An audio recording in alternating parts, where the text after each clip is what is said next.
Hello students, this is Suraj and welcome to the solution of chemistry section of your piece of paper. यहाँ पे पहला question जो है हमारा question number 16, which of the following is not a natural polymer? तो cellulose, silk, wool, these are all derived from the nature, and nylon however is a synthetic polymer or not a natural polymer.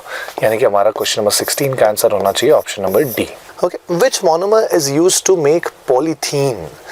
Question number 17 में देखिएगा, polythene is basically a mixture of two words, poly plus ethene, and ethene का ही एक और नाम है ethylene, which is C2H4, और वो दिखता है कुछ ऐसा, CH2 double bond CH2, right?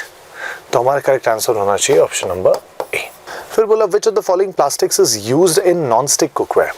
अब we all know, आप सबने अपने घर में भी यूज़ किया होगा, टेफलॉन कोटिंग बोलते हैं इसको, और हमारा करेक्ट आंसर क्वेश्चन नंबर 18 के लिए होता है B, Teflon.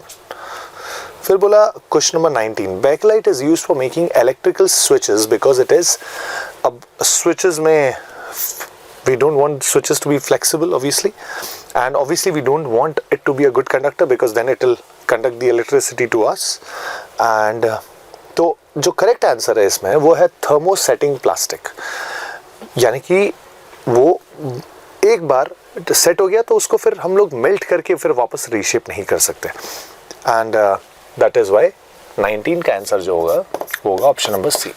20, which of the properties is not true for metals? अब metals we all know are malleable, उनको हम लोग हैमर से बीट करके उसका शेप चेंज कर सकते हैं. Ductile, that means they can be drawn into wires. Poor conductor of heat, now this is wrong because metals do conduct heat as well as electricity. तो बोला कि not true for metals, जो होगा वो होगा 20 का option number C, poor conductor of heat. अगला question पे अगर हम आए तो बोला 21, which gas is released when a metal reacts with an acid? तो क्वेश्चन नंबर 21 देखिए, कौन सा गैस रिलीज हो रहा है जब एक मेटल एसिड से रिएक्ट कर रहा है. तो इसका कुछ भी एग्जांपल लेते हैं हम, फॉर एग्जांपल जिंक. अब मैंने बोला कि उसको रिएक्ट करा दिया HCl के साथ, तो होगा क्या, जिंक हाइड्रोजन से ज़्यादा रिएक्टिव है, तो वो क्या करेगा, HCl में हाइड्रोजन को डिस्प्लेस करेगा, मतलब ZnCl2 बनाएगा और यहाँ से हाइड्रोजन को बाहर निकाल देगा in the form of H2, and this is the gas that the question is talking about. Okay? यानी कि कोई भी मेटल जब एसिड से रिएक्ट करता है तो एक सॉल्ट बनता है और साथ में हाइड्रोजन गैस रिलीज होता है. ओके, तो correct answer is going to be option C, hydrogen. फिर बोला the reaction of iron with oxygen and moisture produces. Now this is something that you must have encountered. जब हम बोलते हैं कि लोहे का सामान जब पुराना हो जाता है तो उसको over time moisture in the form of water vapour और ऑक्सीजन तो एयर में है ही, ये सबके एक्सपोजर के थ्रू उसमें रस्ट हो जाता है या जंग लग जाता है. तो इसलिए हम क्या बोलेंगे, the reaction of iron with oxygen moisture produces option number A, rust. अब अगर हम नेक्स्ट देखें question number 23, which non metal is essential for life. अब दिस इज प्रोबेबली लाइक, ये कॉमन सेंस का क्वेश्चन है. आप चार एलिमेंट्स को देखें, नाइट्रोजन, सल्फर, फास्फोरस और ऑक्सीजन, इन सब में से कौन सा आपके लिए सबसे ज़्यादा एसेंशियल होगा to survive? Obviously it is option B, oxygen gas. Okay, फिर क्या बोला 24, which of the following is not a fossil fuel? Fossil fuel is the fuel that is derived from fossils or long dead plants or animals. अब जैसे कोल, natural gas और petroleum, ये सारे हमारे fossil fuels हैं, but hydrogen gas is not a fossil fuel. इसीलिए हमारा 24 का आंसर होगा option number D, which is hydrogen gas. Okay, फिर 25 को देखते हैं. 25 बोला petroleum is a mixture of. अब पेट्रोलियम आप सबको पता है हमारी गाड़ियाँ पेट्रोल वगैरह से चलती है, तो ऑप्शंस दिया गया है हमें, water and oil, gases and solids. Obviously this can be answer, आप सभी ने देखा है लिक्विड फॉर्म में आता है वो, और वो एक होमोजीनस मिक्सचर है तो हमारा वाटर एंड ऑयल भी नहीं होगा. अल्कोहल्स नहीं, हमारा petroleum is actually a mixture of hydrocarbons. Because hydrocarbons have a lot of energy stored in their bonds, तो इसलिए जब उनका कंबशन होता है तो एक एक्सोथर्मिक रिएक्शन होता है जिससे कि a lot of energy is produced.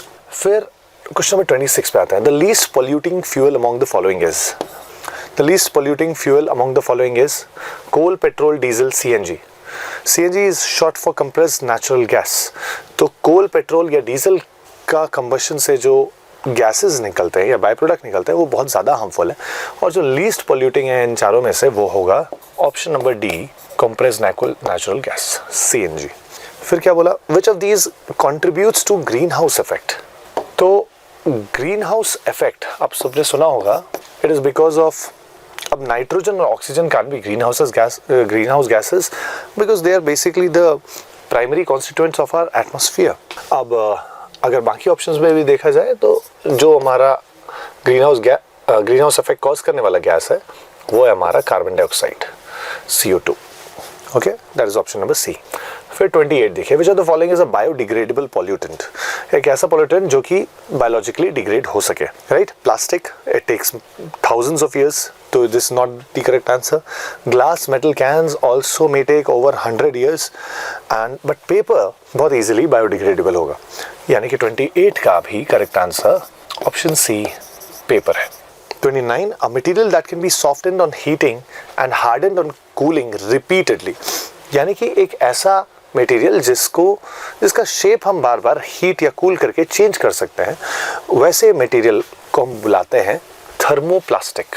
Option A, thermoplastic. Okay, और लास्ट क्वेश्चन पे आ रहा है, which plastic is used to make pipes and raincoats. Question number 30। तो देखिए, बैकलाइट तो यूज होता है स्विचेस में, polystyrene is used for styrofoam packaging and nylon is a fiber, right? तो पाइप्स और रेनकोट्स बनाने के लिए जो हम यूज करते हैं वो है PVC, which stands for polyvinyl chloride. Okay, and that is option number A. And that concludes your paper. I hope you guys had fun solving this paper and I hope to see you in class soon. Thank you.